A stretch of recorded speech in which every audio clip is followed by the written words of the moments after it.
Mr. Walt's going to show you how to do the second row of the constraint practice. So we'll start down here on I, and you can see I is this four-sided shape.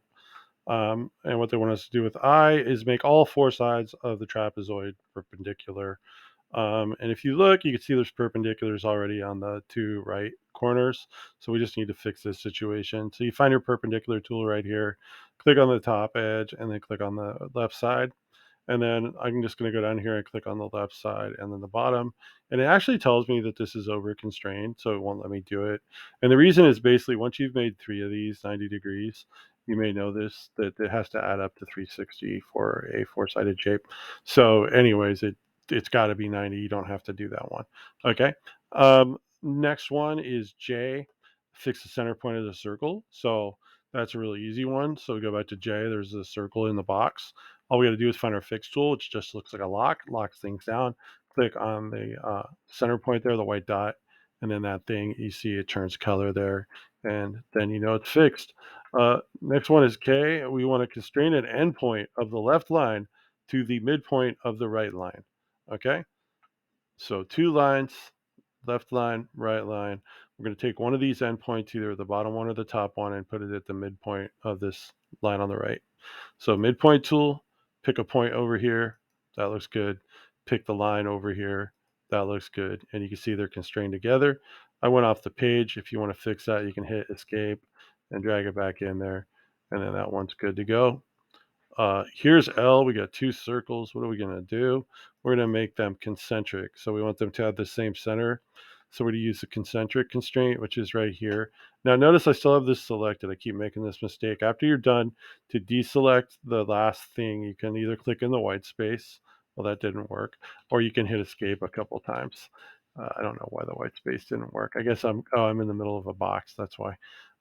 Anyways, find this tool over here. It's called concentric. Two circles is what it shows. And then you can either click the edges of the two circles or you could click the centers. I think the edges works best, so we'll do that right there. Two concentric circles, bullseye. Okay, letter M, we got two lines here. It says make these two lines collinear. So these are two separate lines. They have different slopes and intercepts.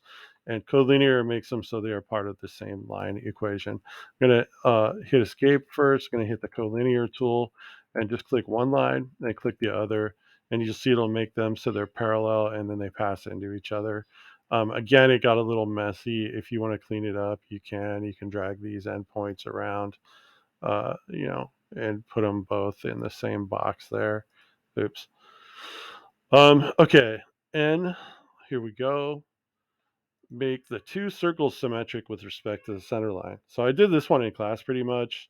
So you're just going to use the symmetry tool. You click symmetry, click the two things you want to make symmetric first. So left guy and right guy. And then your third click is this line in the middle. And then it'll make them symmetrical. You can hit escape and test it, drag them up and down, left and right, and you can drag the circles bigger and larger. That's cool. Then I'm going to hit escape and go on to O. So now we are on O, and in O, what we're supposed to do is constrain the curvature of the bottom spline to the top spline.